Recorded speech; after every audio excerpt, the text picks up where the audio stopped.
My name is Optimus Prime. We are autonomous robotic organisms from the planet Cybertron. Hi, this is Jason with Filer Comics Collectibles coming at you with another toy review. And this time we're taking a look at the Transformers The Last Knight Premier Edition Voyager Class Megatron figure. And this is from the Transformers The Last Knight toy line from Hasbro from 2017. So the first thing we'll do is take a close look at the packaging.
Taking a look at the packaging, pretty standard Transformer packaging. You know, it's got the Transformers The Last Knight logo down here. It says Megatron. It's got the nice Transformer strip, which has kind of become a standard recently. It says Premier Edition. Nice look of Megatron, and you can see the Megatron picture kind of flows onto the side. It's got a nice side to each side. Here we have another picture of Megatron on the side. And in the back, just shows a picture of Megatron in his robot mode and his alt mode, and it also shows Hound, which is another Voyager class figure in this wave too. But pretty nice looking packaging, but let's get this guy opened up.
So here we have the Voyager class Megatron out of his package, and he is absolutely phenomenal. I mean, one of the best movie Megatrons we've gotten thus far. I mean, there's a couple quirks which I'll show you, but I mean, I do really enjoy this figure. So take a look at this guy. So you take a look, you know, he does have pretty good articulation, so he moves at his arm. He does rotate here. He can also, you know, have pretty good range of motion right here. His gun also, because of the transformation, can rotate back and kind of close up, but pretty decent. Same thing on the other arm. He's got little flaps here as well. And then his legs, if you get these out of the way, they have pretty good range of motion as well. So I mean, overall range of motion pretty good. And he does have a little bit of an ankle pivot just because of the transformation. And the wrists do kind of move because of the transformation as well. So as far as articulation, really nice. But I mean, I like everything about this. As far as the coloring, I like the choice of coloring. The darker gray looks much better than the lighter gray like they use on Galvatron from Age of Extinction. So I'll show that a little bit later. But overall, I mean, really nice. I really like his sword, which is really cool. I think this is fantastic. This can go in both hands if you want to do that, as well as it has a peg right here, which you can attach it to the back of Megatron like this. and then we'll kind of show some other sections. So I'll zoom it up in his face, and we'll kind of go into the different sections. Now it is hard to see, but he does have light piping. It's very subtle, but his eyes right here at this little red V, he does have light piping in his head, as well as it'll show up on the bottom by his neck, which is pretty cool.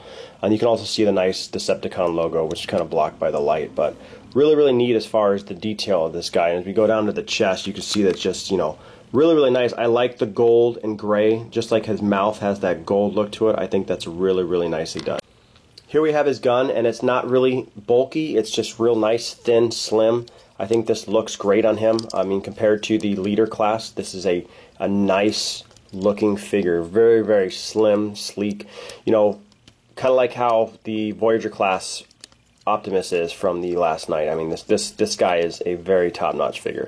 One of the biggest things about the body that I don't like is his wrists do have this hole, and this is on the leader class one too, only on his left hand on the leader class, because the gun fills this in a little bit. But he's got these holes, so if you do any kind of rotation at all with posing, he's got this gaping hole right here, which I wish they would have plugged something. Maybe they just couldn't figure out how to do it real well, but that's really, really unfortunate.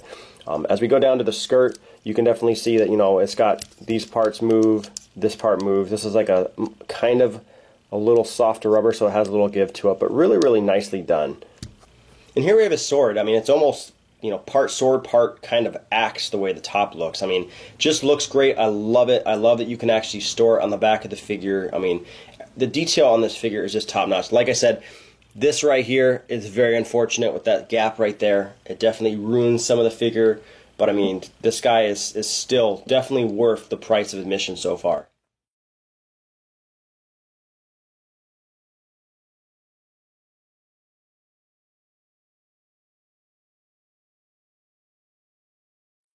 Moving on to the back, you'll see he does have a backpack, but it's not very noticeable at all. It's really slim to the figure. You'll do see that there's some undersides of the plastic where there's a lot of spacing here, which is unfortunate. But I mean, it doesn't look too bad on the back, as well as he's got these big bulks kind of where his thighs are, but not bad at all compared to some of the previous figures we had. Like if you look at the backpack of the Galvatron figure from Age of Extinction, which I'll do a little comparison next to each other, and then I'll also probably do an actual full-on comparison video. But I mean, this is probably one of the best, if not the best, Megatron figure we've gotten ever, you know, or in a long time. I don't think that the leader class is going to be as good as this. I think the leader class is a little too bulky in certain areas and has trouble standing, but we'll do a review on that guy a little bit later.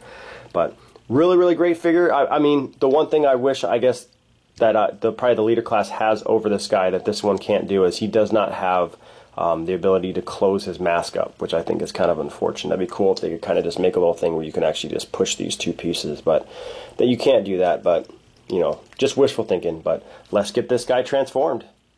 Alright, so as far as the transformation goes, my box didn't come with the directions, so this is kind of just figuring it out on my own, as well as kind of looking on the internet. But first, what I do is I like to rotate his head around so his head faces the other direction.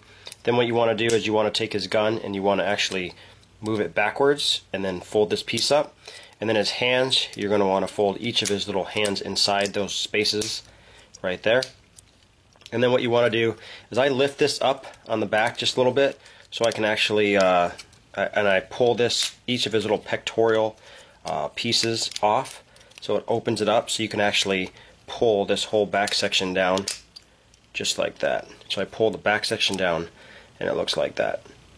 So and then I'm going to take this and I'm going to close this up so now it's basically sitting like that.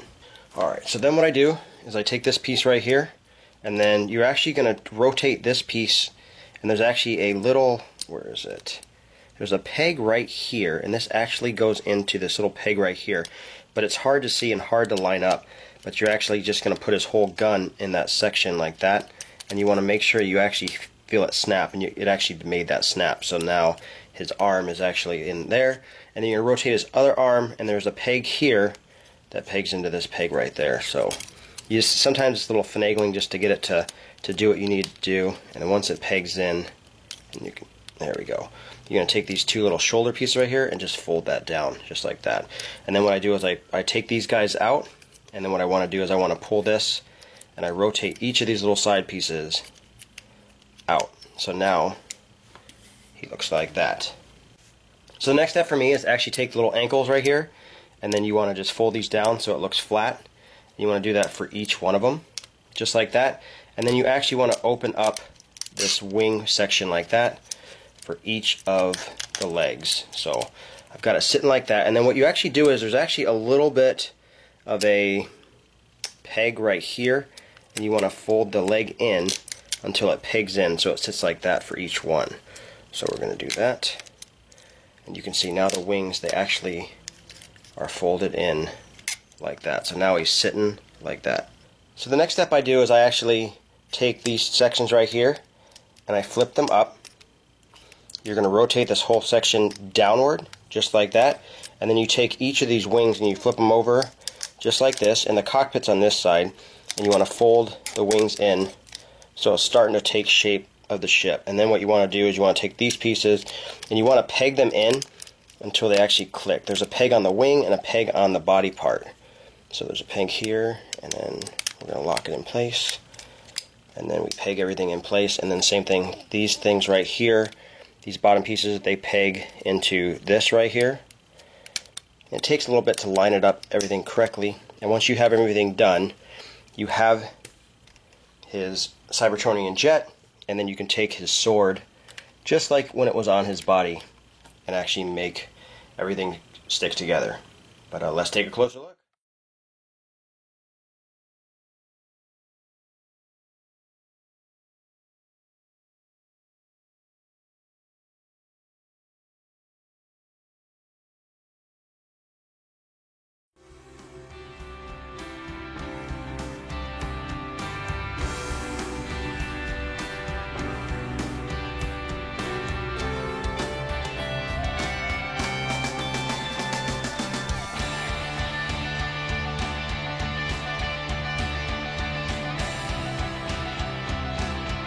So take a look at his alt modes. This is supposed to be like a Cybertronian jet, and it actually, kind of, what we've seen before, it's kind of like a cross between, an actual jet fighter and a Cybertronian jet, which looks really cool. So as you can see, if you take a look, I mean, the thing looks great. You've got the cockpit. I mean, everything feels really, really well done in this. It's really put together real well. The wings are sturdy. I mean, sometimes with Transformers, what happens is, you get, there's two different modes. You have the robot mode and the alt mode, or robot mode suffers to make the other one look good. This one's actually really, really well done, and I really like that. Everything's pinned together. It doesn't just seem like it's gonna, fall apart or disconnect, and I really like that. I like the cockpit has that, where the light, it looks like that light piping color in there. Everything just looks great on it. I mean, the wingspan looks cool. The underside, still looks pretty decent. Nothing looks kind of like out of place. Looks really nice, and I like that you can put his sword on this guy, which is really cool. Megatron, like I said, he's one of my favorite characters, and I think they really did him justice with this figure this time. I mean, the alt mode is, just as good as the robot mode, and the robot mode is absolutely stunning. And for size comparison with the alt modes, here we have the Megatron jet next to the Voyager Optimus. And like I said, these Voyagers are really good. I mean, if you've seen this review that I've done, this is a top-notch figure, one of the best Optimuses we've gotten in a very long time, especially this newer version Optimus that, started the look in Age of Extinction. They really nailed it with the Voyagers this time. And I mean, the leader classes, sometimes are great, sometimes are really poor, but these Voyagers are just knocking it out of the park this time. So just for size comparison, here we have the Voyager Megatron from the last night next to the Voyager Galvatron. And you can see Megatron is just a little bit bigger than Galvatron. And you can definitely see the coloring is night and day. This coloring is so much better than this coloring by far. I mean, what a much better colored figure. And as we move on and we kind of rotate on what I was talking about earlier, this backpack on Galvatron is just absolutely obnoxious compared to this more streamlined version of Megatron. So, I mean, probably the one thing I really wish the movie would have covered, they don't explain at all how Galvatron went to Megatron and how he went from that KSI type morphing to their, becoming a normal Transformer. I thought that was kind of weird. They could have just said something at all, even like one sentence, and they would have been able to kind of gloss over that. But that was kind of weird and unfortunate. But, obviously a much, much better figure than this guy right here. And just for size comparison, here we have the Revenge of the Fallen Leader Class Megatron next to the Voyager Class Last Knight Megatron. And obviously there's two different body types, but I mean, you know, night and day here. Now, this guy is one of the best, if not the best, detailed Megatron we've had in the movie line. This one is one of my favorites. I do like it. I think they did a great job with it. I mean, it definitely has a lot of shortcomings, but I mean, this figure is absolutely fantastic. I love the mold of this figure. I love this guy. I love this sword. You know, I love everything about him. You know, his arms having that little space right here is probably the biggest downfall. His vehicle mode is really sleek. It's really nice. It's not bulky or, you know, kind of ridiculous looking. And it's probably, you know, the best, one of the best, if not the best figure we have in the Last Knight Toyland, other than the Voyager class Optimus Prime. It seems like they're just really killing it right now with the Voyagers. Even Hound looks fantastic, which I'll probably review a little bit later. So the Voyagers are really just top-notch this time. But once again, this has been Jason with Violator Comics Collectibles. Any questions or comments, leave them in the comment section below. If you like the video, hit the like button, subscribe to our YouTube channel, like us on Facebook, and I'll see you guys next time.